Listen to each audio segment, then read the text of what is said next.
자비로우신 하나님과 인간의 협력 제 196페이지 하단 부분부터 살펴보겠습니다.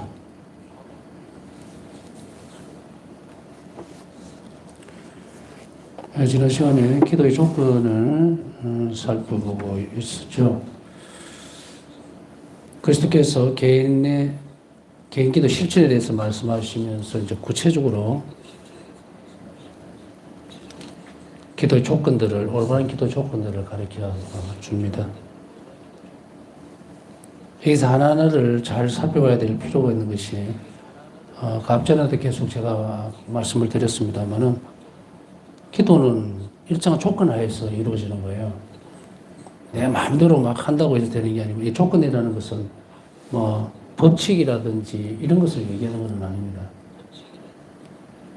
우리가 막 규율같이 막 이렇게 해야 되고 이는 이렇게 이런 게 아니고 그리스도께서 원하시는 대로 당신이 받아들일 수 있는 그런 부분들을 얘기하는 거예요. 여기 조건이라는 것은 우리가 만들어내는 게 아니고 하나님께서 쉽게 얘기하면 원하시는 것을 말씀을 하고 있습니다. 쌍방간의 인간은 하나님의 언어를 알아들을 수가 없어요. 그래서 성령께서 오셨고 인간은 조건적으로 이미 원죄 이후에는 완전히 그냥 바닥을 쳤다고 보면 됩니다. 제로 상태로 돌아간 거예요. 그래서 하나님의 표징도 볼 수가 없고 먼저 건네시기 전까지는 아무것도 할 수 없는 그런 상태가 되어버렸죠. 그렇지만 하나님은 끊임없이 인간들에게 계속 당신 자신을 드러내주고 계셨다는 것까지는 우리가 알 수가 있죠. 그렇기 때문에 기도는 우리가 하고 싶다고 해서 되는 것도 아니고 우리가 한다고 해서 만들어지는 것도 아니에요. 기도는 말 그대로 하느님과 초월적인 전지전능하신 하느님과 인간의 만남이기 때문에 그분의 허락하에서만 이루어지는 거예요. 그렇게 본다면 기도 조건은 우리가 갖고 있는 게 아니라는 이야기죠. 그렇게 인간편에서는 어떻게 됩니까? 정말 예수 그리스도께서 우리에게 그리스도께서 가르쳐 주신 이 기도는 정말 엄청난 은혜예요. 이미 그 자체만으로도 엄청난 자비라는 이야기예요. 왜냐하면 그 길을 통해서 하나님과 만날 수 있는 통로를 열어줬으니까. 그 전까지의 어떤 구약의 모습들을 보면은 하나님이 개개인과 일일이 만나신 적이 없어요. 예언자라든지 판관이라든지 우리가 알다시피 그죠? 대사제를 통해서 전달받고 하는 것이지 개인적으로 한 개인마다 하나님과 이제 직접적으로 만나신 적이 없다는 얘기예요. 공동체적인 모습으로 갖추어져 있었죠. 근데 왜 이럴까요? 왜 이럴까요? 이상하죠? 왜 이럴까요? 뭐 알고 계시지만 부활이 아직 안 이루어진 거죠. 그러니까 한 인간과 하나님과의 만남은 이 상태에서는 이루어질 수 없는 부분들이에요. 특별히 선별받은 사람들에게 한해서만.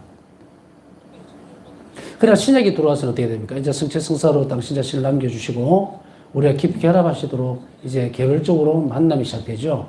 영원한 생명을 보증해 주셨기 때문에. 이제 그렇게 되면 이제 어떤 문제가 생깁니까? 구약시대 때는 연옥이 있었죠. 천국으로 바로 갈 수가 없었어요. 원죄라는 틀에 갇혀 있으니 성인들조차도 거기서 벗어날 길은 없었다고 우리는 분명히 알고 있죠. 그러면 어떻게 돼요? 그 다음 단계는. 신약에 와서는.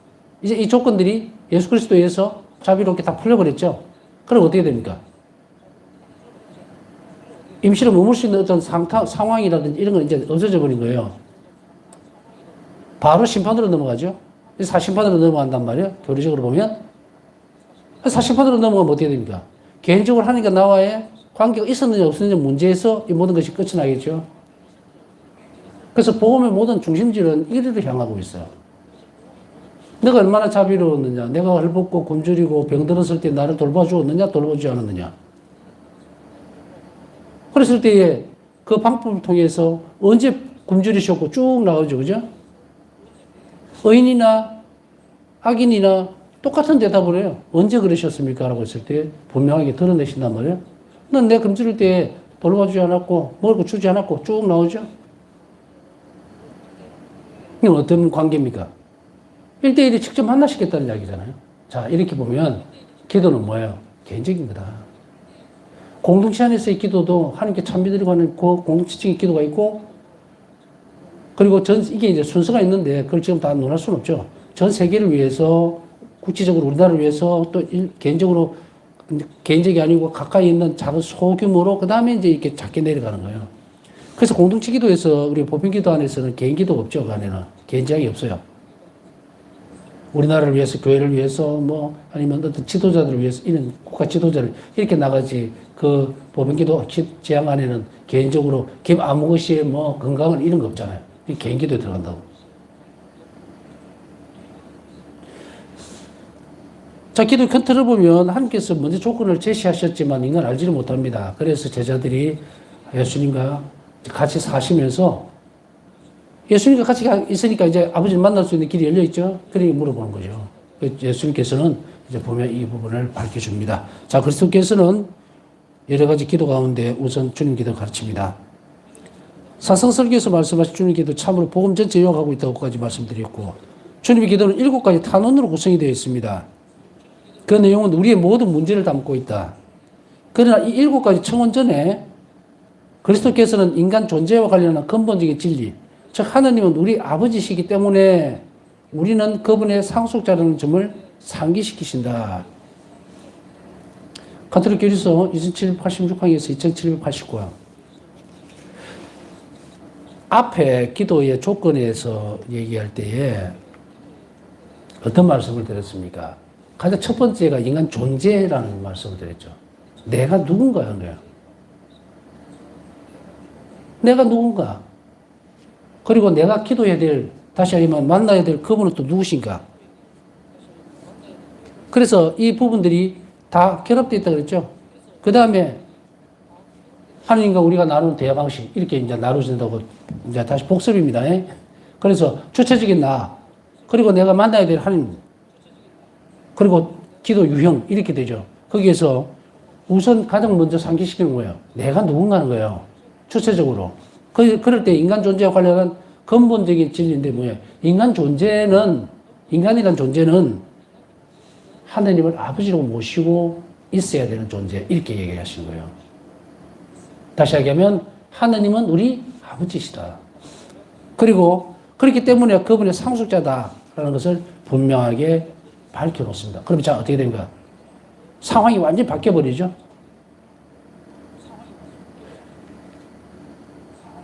우리는 고아도 아니고 상속자예요. 아버지가 계시고 그분이 바로 하나님이시다는 거예요. 그래서 상기시키면서 동시에 존재적인 부분들을 확실하게 해줍니다. 자, 이것이 깔려있지 않으면은 우리가 종으로서 기도를 바치는 거하고 말 그대로 상속자로서 아버지께 드리는 기도하고는 달라집니다. 노예나 종의 입장은 어떻게 기도합니까? 뭐 기도라고 하는 특별한 이런 부분을 안 떼더라도 대화의 어떤 측면으로 본다더라도 좀 주실 수 있으시겠습니까? 타이커스는 아무것도 없어요.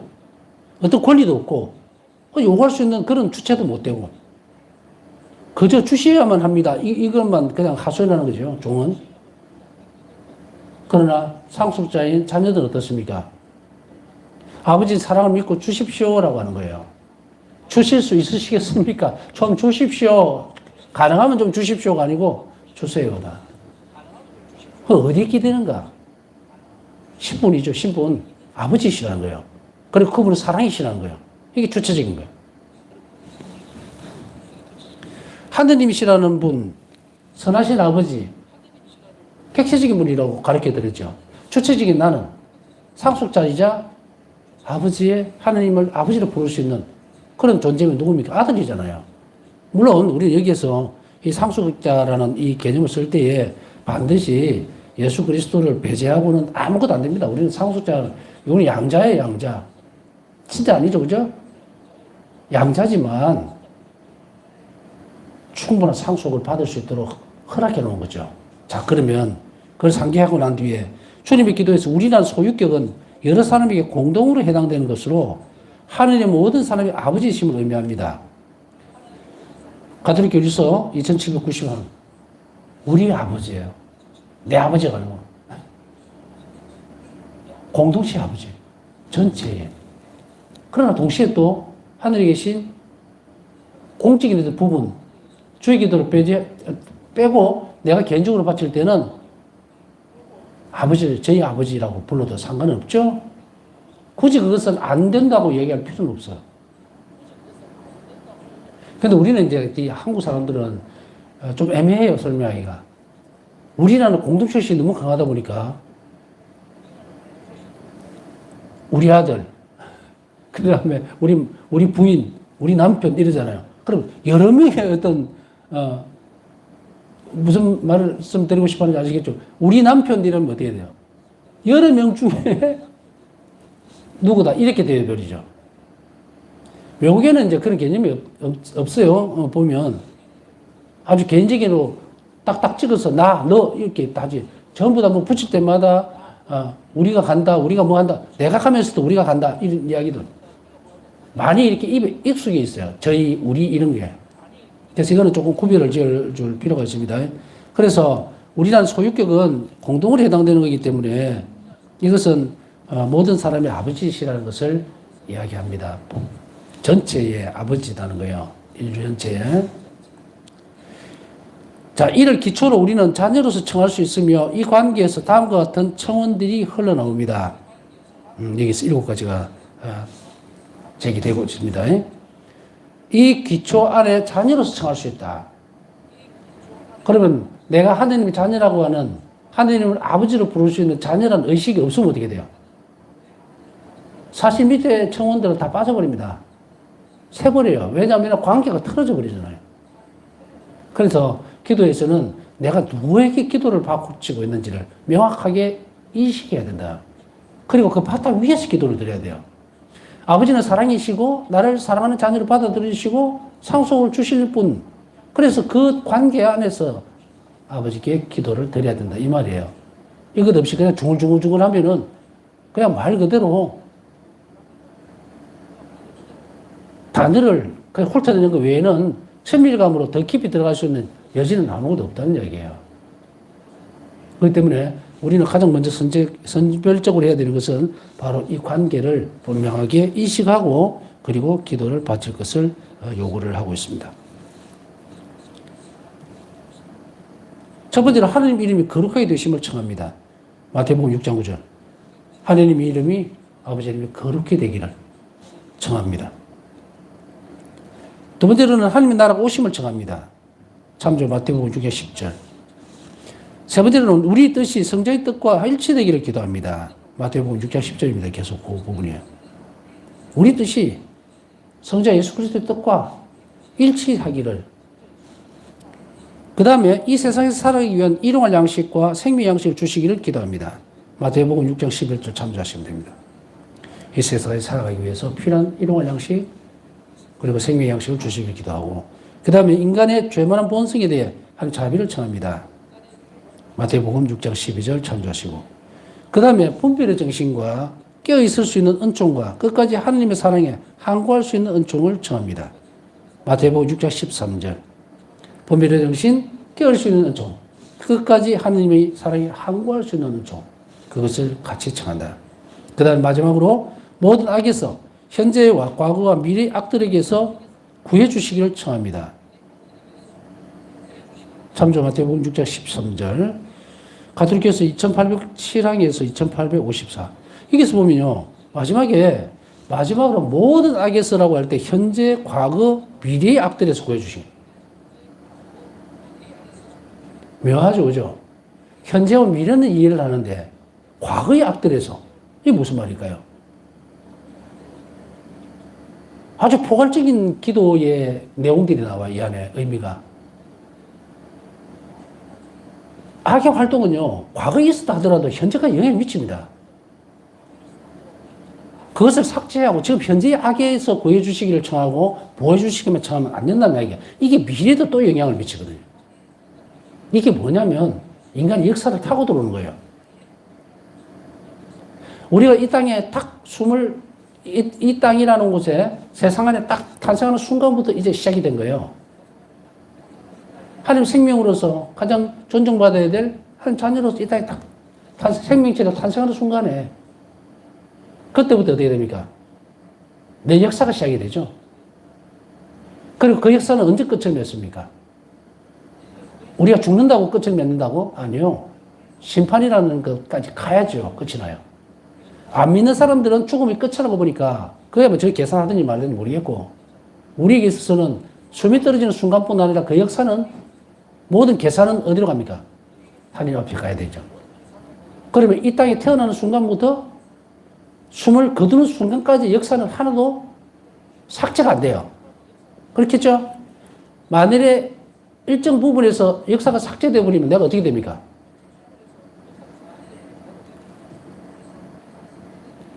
내가 참 좋지 못하고 아니면 불행했던 시간들이라는 걸 쫙 잘라낼 수 있으면 얼마나 좋을까? 근데 이 부분은 할 수 있어요. 그건 다음에 다른 부분에 있어서 살펴볼 수 있으면 살펴보겠지만, 새로 태어나면 돼요. 새로 태어나면.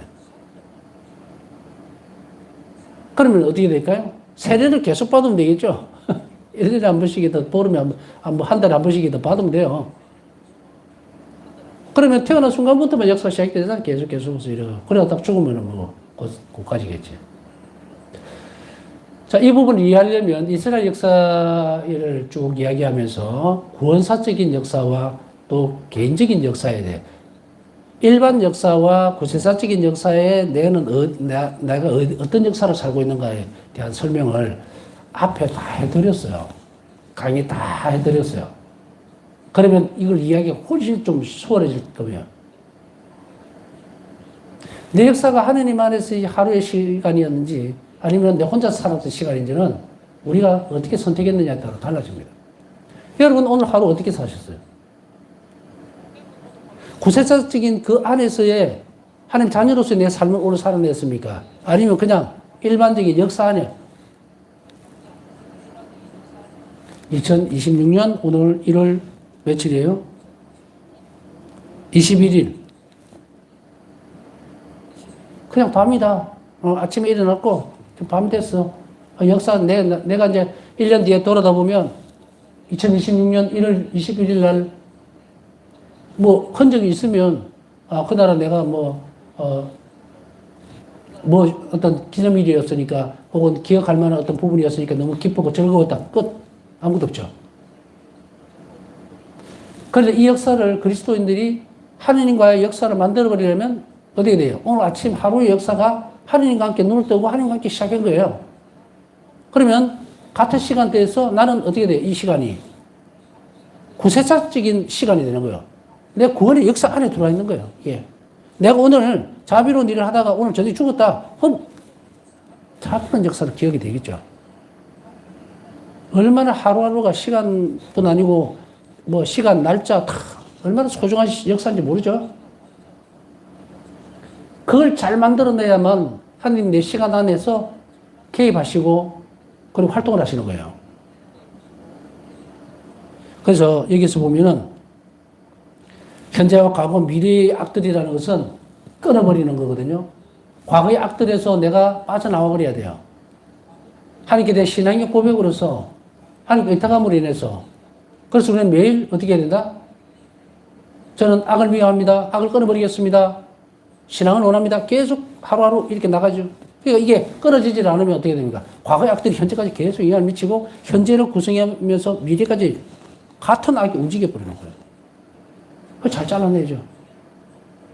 이런 인간적인 조건들을 죄의 기도 안에는 내포하고 있어요. 그러면 우리는 악의 실체가 훨씬 더 확실하게 드러나죠. 그러니까 과거의 단순한 어떤 부분들이 하나님과 화해하지 못했고 혹은 하나님께 고백해내지 못했던 부분들이 줄줄줄 따라온다는 이야기예요.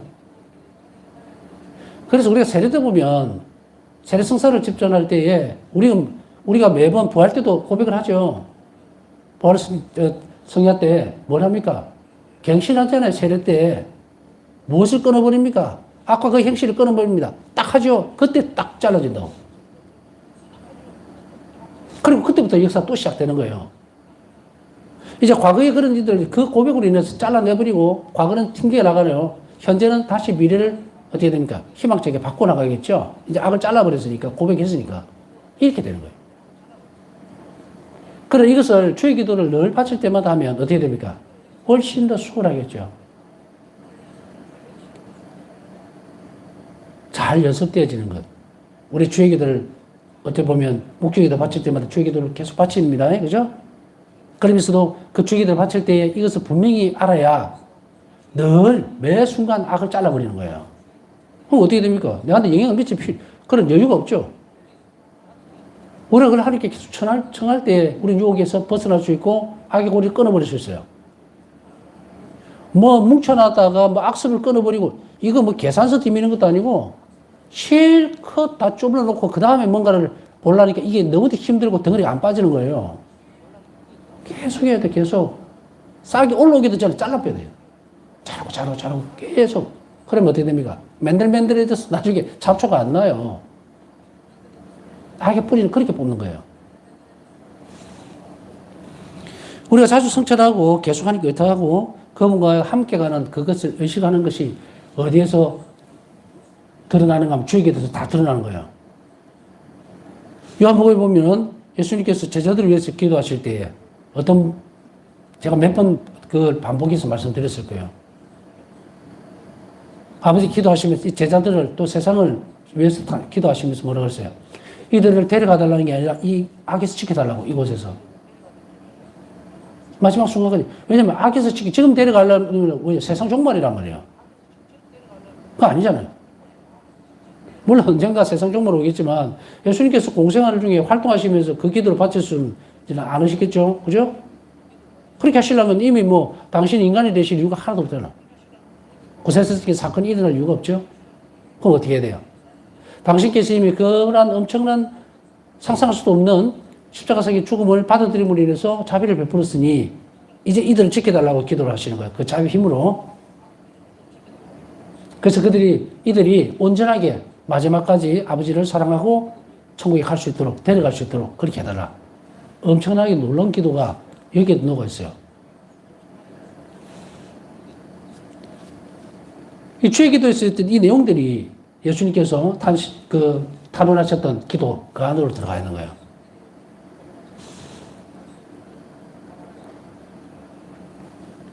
주님의 기도를 말씀하시면서 그리스도께서는 기도의 가치를 결정하는 중요한 조언을 해주시는 거예요. 어떤 것이 가치가 있는 기도인가? 저는 이제 그때 전에 말씀드릴 때 그렇게요. 기도의 태도와 방향을 바꿔야 합니다. 기도를 못한다, 안 한다, 잘못됐다, 이것보다는 방향성의 문제다. 조건적으로 내가 하고 싶은 기도를 하는 거죠.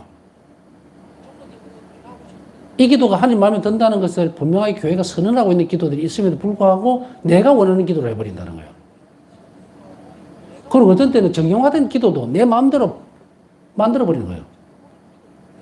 변형시키면 내 개인 기도가 사적인 기도가 되면 이건 아무런 가치가 없어요. 바닥에 다 떨어져 버린다고. 예컨대 밀가루를 갖다가 가지고 와서는 그냥 거기다가 기름을 붓고 주물럭거려 버리면 뭐가 됩니까? 떡이 돼버리더니 아무 가치가 없어져요. 내 방식대로 내 마음대로 하는 게 아니다. 하느님께서 들으시기 위한 조건, 그거를 교회가 가르치잖아요. 내가 말을 함으로 인해서 하느님이 내가 어떤 조건이 되든 하느님이 나에게 귀를 기울이는 게 아니고 하나님께서 원하신 조건대로 내가 기도를 해야 하나님께서 들으시고 귀를 기울이는 거예요. 그럼 왜 그럴까? 그 하나님 완전성 때문에 그렇다. 하나님은 우리에게 좋은 걸 주시려고 하기 때문에. 그래서 이런 거예요. 그래서 이런 기도는 이렇게 하는 게 좋고 저런 기도는 저렇게 조건 지어지는 게 좋고. 요즘 들어와서 전에도 지나가면서 슬쩍 말씀을 드렸지만 인터넷에서 떠드는 어떤 기도 하지 마세요. 교회가 정확하게 확실하게 되지 않는 기도들은 바치지 말라고. 온 천지 무슨 뭐 성령님께서 주시는 뭐 특별한 기도 뭐 어쩌고 저쩌고 하면 책임 안 집니다, 그 사람들. 정 모르겠으면 그 기도문 내용이 정말로 확실하게 교회가 가르치는 건지 여러분들 본다신 분한테 물어보든지 수님들한테 물어보고 확인하고 하세요.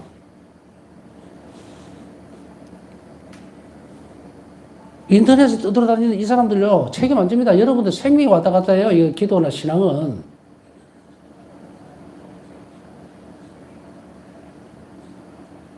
아무데나 기도를 하면 다 좋은 거지 않습니까? 그래서 가르쳐 준 거예요, 지금.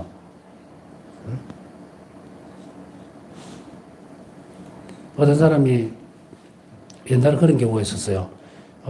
안타까운 일이긴 한데, 다이빙을 하는데 산소통을 메고 들어가야 돼요. 근데 이게 통이 똑같은 게 있어. 근데 이게 산소가 아니고 질소통이었어요. 그걸 못 모르고 메고 들어갔다가 숨을 딱 쉬는 순간에 이게 확 들어가 버렸죠? 어떻게 됩니까? 폐가 다 망가지고. 기도는 우리 영혼을 망가뜨립니다. 잘못된 기도는. 서서히 죽여버려요. 어디까지 박살을 할까? 천국에 갈 수 있는 열애까지 다 빼버린다는 거예요. 이만큼 독성이 강한 게 잘못된 기도들이에요.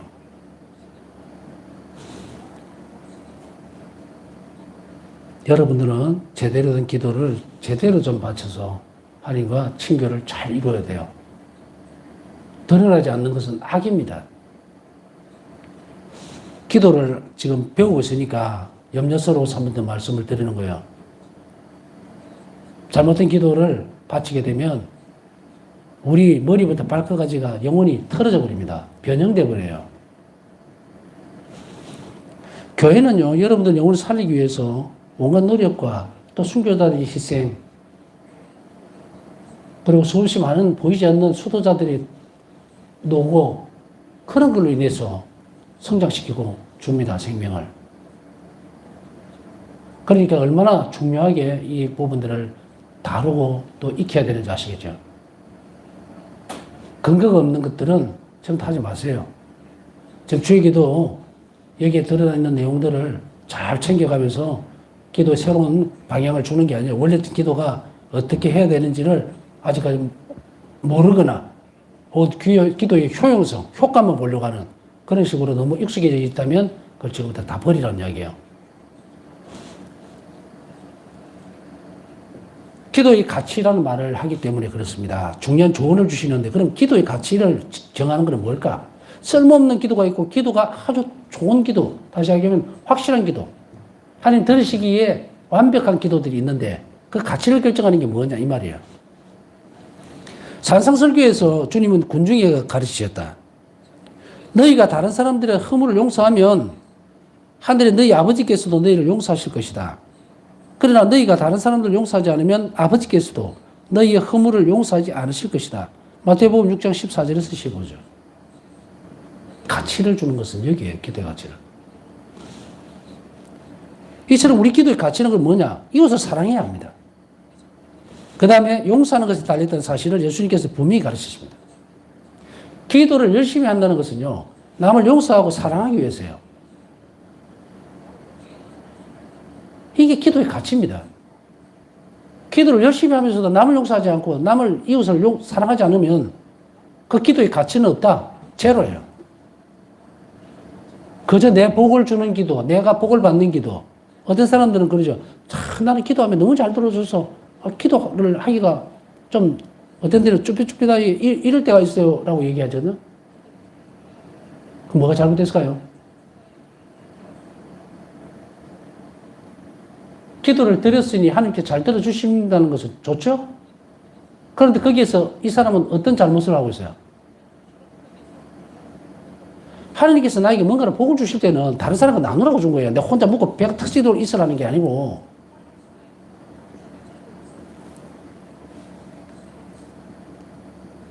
기도를 잘 바쳤으니까 좋은 게 주어지더라. 그러면 이걸 나눌 줄 알아야지. 여기 주저앉아가지고 내 기도를 하나님이 잘 들어주셨다. 나중에 새 마음은 어떨 거예요, 이게?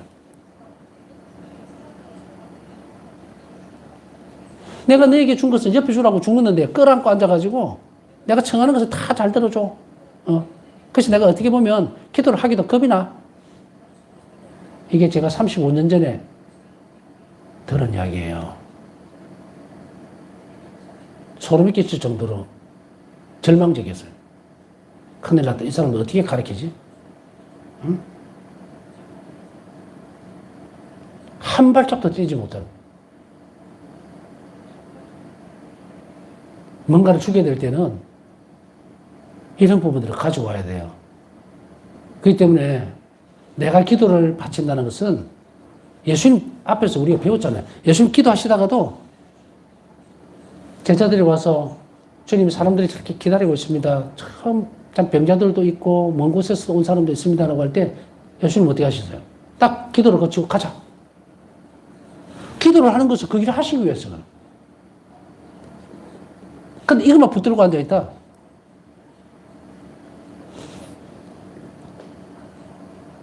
말이 안 되죠? 우리가 우리에게 잘못한 사람들 용서할 수 있을 때에 한 자비는 우리의 마음을 꿰뚫을 수 있고 그래서 우리는 마음을 열고 하나님과 대화할 수 있을 것이다. 남을 용서하거나 받아들이는 연습을 해야 합니다. 어렵습니다. 쉬운 일 아니에요. 그러나 그 일을 하고자 한다면 하나님은 너무도 기뻐하시면서 적극적으로 밀어주신다는 것도 알아야 돼요. 은총도 함께 갑니다. 허리가 꺾이고 접히더라도 하고자만 한다면 하나님 은총은 너무도 강력한 속도로 나를 따라 붙이거든요. 여기서 뭐가 있어야 되냐면 예수님을 사랑하면 할 수 있어요. 그거를 계속 키워나가십시오. 하나님께 대한 사랑을 계속 키워나가면 할 수 있어요. 때로 우리는 부딪히면서 사실 너무도 힘들고 버거울 때가 있어요. 용서를 또 해야 되고, 또 해야 되고, 또 해야 되고, 같은 대상에 이거 할 때는 사람이 참 미치죠. 그죠? 지치고 탈진을 합니다. 언제 끝이 날지도 모르겠지만, 한 가지만 기억하시면 돼요. 그 일은 언젠가는 끝날 겁니다. 이거는 아무 위로도 안 돼요. 한 가지는 은총이 더 커질 겁니다. 예요. 어느 시간과 형태는 있겠죠. 연습하고 또 내주고 하면 이것이 어디로 자라버리냐면 하나님께 대한 사랑으로 자라버린다고. 근데 우리는 이 퀀티케이스만 계속 매달리는 거예요. 계속. 이렇게 하세요. 오늘 실패했더라도 예수님 앞에 가서 주님 오늘 용서하려다가 실패했어요. 90%를 마음을 먹었는데 마지막 순간에 또 약을 올리는 바람에 또 욱해버렸네요. 제발 좀 더 도와주세요. 내일 또 한 푼 더 볼 테니까. 계속 덤벼야 돼요. 그러면은 놀랍게도요. 어떤 상황이 벌어지냐면 예수님이 나와 너무 친근해져. 너무 친밀해져. 그전에는 뭔가 하나 단타로 끝나요. 이거 하고 다 끝나고 기도했으니 기도 끝나고 이런데 끊임없이 계속 협력적인 관계로 들어가야 되니까. 그러면 이제 예수님이 그걸 허락하는 이유는 알겠죠. 하나님이 우리에게 왜 그걸 허락하는지. 너 나와 좀 대화 좀 하자 이거예요. 가까이에서 좀 더 자주 만나자 이겁니다. 그거를 빨리 하는 사람은 관계가 빨리 성사가 돼요. 하나님 어떤 것을 하시는지 간에 우리가 이 부분들을 우리 계속해서 해야 됩니다. 그래서 여기 밑에 보면 한 자비는 우리의 마음을 꿰뚫고 하나님 열고 우리는 마음을 열고 하나님과 대화할 수 있을 것이다. 자, 대화가 시작되죠. 용서를 하려고 시도를 하니까 대화가 되는 거예요, 하나님에게. 그래서 우리는 이것을 자꾸 연습하고 우리가 기도를 할 때는 경건하게 무슨 아무런 그런 어려움이 없이 평온한 상태에서만 앉아가 기도하는 그게 기도라고 착각을 하는 거예요. 안에서 용서하지 못하는 마음, 용서해야 되는 어떤 중압감들 막 싸울 때 있어요. 그것도 하나님 앞에 살아. 계속. 그러나 나와 사건 자체만을 놓고 싸움 벌이는 거는 마치 허수아비하고 싸우는 것 같아요. 이 상황을 두고 내가 누구하고 상의를 해야 되는지 분명히 인식을 해요. 주님께서 내 말을 듣고 이 상황을 이해하고 받아들이고 그리고 내가 수용할 수 있도록 도와주신다는 것을 인식하면서 계속 얘기를 해야지 혼자서 얘기하면 그냥 뭐예요? 상황 자체를 놓고 머리로만 계속 얘기를 하게 되죠. 그러니까 사람들이 어떻게 돼요? 기도하면서 분심이 들어서 어쩌고 저쩌고 그러죠. 하나님은 그 자리에 안 계시는 거예요. 그러니까 이거를 잘 가져와서 연습함으로 인해서 기도가 효율적으로 잘 되는 본연의 태도, 기도가 원래 가지고 어떤 뒷면의 이면적인 거는 뭐라 그랬습니까? 하나님께 대한 사랑과의 관계죠. 하나님을 찬미하고 하나님과 사랑을 일치하는 그게 기도의 핵심이에요. 이면적인 뒤에 붙어 있는 본질적인 측면이에요. 그러니까 이 연습을 통해서 이 부분까지 넘어갈 수 있도록 여러분들이 내면적인 부분들을 잘 확장을 하는 그런 시간을 계속해서 연습하셔야 됩니다. 남은 시간 묵상하면서 오늘도 함께 생각하신 분들 위해서 함께 기도해 주시기 바랍니다.